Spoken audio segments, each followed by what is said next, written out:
আমার প্রিয়জনেরা, আমি আজকে ঈশ্বর বাঁচাবেন এই চ্যানেলের প্রথম ভিডিওটা করছি, আপনাদের জন্য নিবেদন করছি।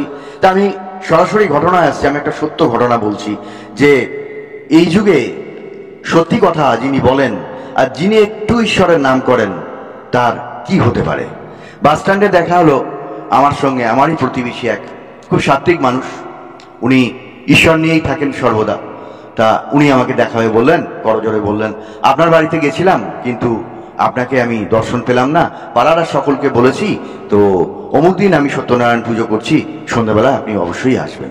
তাহলে আচ্ছা ঠিক আছে, আমি অন্য কোনো কাজে রাখবো না, অবশ্যই যাব আমি বলে আমি নির্দিষ্ট দিনে সন্ধ্যাবেলায় তার বাড়িতে গেলাম। গিয়ে দেখলাম প্রচুর আয়োজন, প্রচুর বড় ঠাকুরঘর। যদিও জানতাম আমি আগে ওনার বাড়িটা গেছি, আর বড় জায়গা, প্রচুর মানুষ ভক্ত বসে আছে, সেখানে একধারে কীর্তন হচ্ছে, দারুণ আয়োজন আর একটা স্বর্গীয় ভক্তির পরিবেশ। আমি এক পাশে বসে পড়লাম, আমি কীর্তনে গলা মেলালাম, আমিও আনন্দ করলাম হরিবোল। যখন নাচ হচ্ছে আমিও নাচ করলাম, গা রোমাঞ্চ হচ্ছে হরিবোল করে, এবং উনিও দুহাত তুলে নাচছেন। পূজা সমাপন হলো। তা উনি সবাইকে করজোরে বললেন, এবার আপনারা বসে পড়ুন, বসে এবার আপনারা সেবা নিন। সকলেই পঙ্ক্তি ভোজনে, বড় বাড়ি, বড় উঠোন, বারান্দা, সবাই বসে গেলেন। তা নয় নয় করে একসঙ্গে 100-150 লোক হয়েছিলেও এরকম 200-250 লোক। তো বসে গেল, সকলে বসে গেলেন। গিয়ে সব পঙ্ক্তি ভোজন হলো, আমি দেখভাল করলাম, আমিও পরিবেশন করলাম।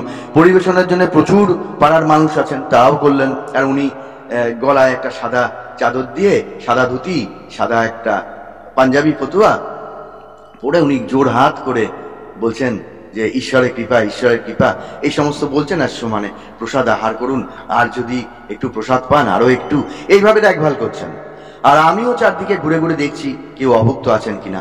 প্রত্যেক মানুষই ঠাকুর প্রণাম করে আহার করার পরে প্রসাদ পেয়ে চলে যাচ্ছেন, চলে যাচ্ছেন, চলে যাচ্ছেন। এইভাবে রাত্রি প্রায় 10টা মতো বেজে গেল, তখন সকলেই চলে গেছেন। এবার আমি বললাম যে আপনি তো প্রচুর খাটাখাটনি করেছেন, তা আসুন আমি আপনি একসঙ্গে প্রসাদ পাই। উনি বললেন না, একজনা বাকি আছে প্রসাদ পাওয়ার জন্য। আমি না, কোথায় বাকি আছে?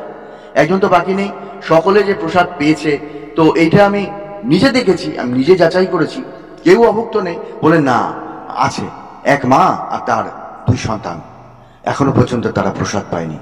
আমি তারা কোথায়? বলে আসুন। বলে উনি ওই বারান্দা, উঁচু বারান্দা নিয়ে নিচে নেমে বাইরে গেলেন। গিয়ে বললেন যে এই যে এরা এখনো প্রসাদ পায়নি।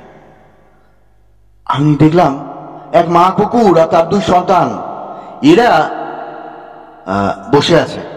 তা উনি তার আগেই কথা বলতে বলতে একটা বড় থালায় করে সমস্ত প্রসাদ, ফল বাদে পায়েস টাইস, এটা ওটা, মিষ্টান্ন, সমস্ত কিছু, পোলাও সব নিয়ে, দই মিষ্টি নিয়ে রেডি করে গিয়ে নিবেদন করলেন।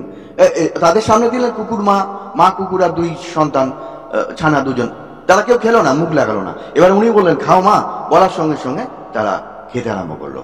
এইবারে খাওয়া তাদের হলো, জল খেলো, জল বাটি করে জল দিয়েছিলেন, জল খেলো তারা। জল খেয়ে তারপরে উনি বললেন আচ্ছা মা এখন এসো। তারা নীরবে চলে গেল। আমি দেখে বিস্মিত। আমি বললাম যে এ কি করে সম্ভব, এ আপনার পোষা? বলে না, আমি কোনোদিন দেখিনি। তাহলে তো আপনি তো এখানে বসেছেন, একবারও বাইরে যাননি, আপনি বুঝলেন কি করে এক মা কুকুর তার 2 সন্তানকে নিয়ে এসছেন? উনি বললেন যে হ্যাঁ, আমি বুঝতে পারলাম। আমি তখন বুঝলাম যে আপনাকে প্রণাম। কারণ হচ্ছে আপনি গৃহে বসে যে জপ ধ্যান করেছেন, যে যা আপনি উপকার পেয়েছেন, নিজের উপকার করেছেন, আধ্যাত্মিকভাবে আপনি যতটা উন্নত হয়েছেন, তো আপনার দূরদর্শন, দূরশ্রবণ, এই এত অব্দি আপনার ক্ষমতা এসেছে। আপনাকে প্রণাম। তা আমি এখন বলছি আপনাদের উদ্দেশ্যে যে আমরা যদি ঘরে বসে আন্তরিকভাবে শুধু চাওয়া পাওয়া, আমি এই চাই, আমি চাই না, আন্তরিকভাবে আমি শুধু তোমাকে চাই, এই আন্তরিকভাবে যদি আমরা ঈশ্বরকে চাই, তাহলে কিন্তু আমরা এই জীবনেই ঈশ্বর লাভ করতে পারি। এবং অনেক কিছু যে দেখা, দূরদর্শন, দূরশ্রবণ, এগুলো এক একটা বলা যায় সিদ্ধাই। এই সিদ্ধায়ের জন্য আমরা করব না, কিন্তু আমরা শুধু সারাদিন কাজ করার পরে ঘরের কোণে বসে একটু ঈশ্বরের নাম করব, যে যে রূপে পছন্দ। তো এইটুকু করলে, আমি বললাম আপনাকে, আবারও বললাম আসার আগে, আমি প্রণাম যে আপনার মতো এরকম সাত্ত্বিক মানুষ এই যুগে আমি দেখিনি, যে এত চুপচাপ আপনি থাকেন, আপনি কারোর কথায় কিছু বিবাদ করেন না, সদা হাস্যমুখ, এবং আপনাকে যে যা বলে আপনি কোনো প্রতিবাদ করেন না, আর আপনি এইভাবে এতদূর উন্নত হয়েছেন। ধন্যবাদ, নমস্কার। আমি এরকম আধ্যাত্মিক বিভিন্ন কথা নিয়ে আমি আপনাদের সামনে আসব আগামী ভিডিওয়ে। আজকে এই পর্যন্ত। আপনারা ভালো থাকুন, সুস্থ থাকুন, আপনাদের উন্নতি হোক, মঙ্গল হোক, আমি ঈশ্বরের কাছে এই প্রার্থনা করি।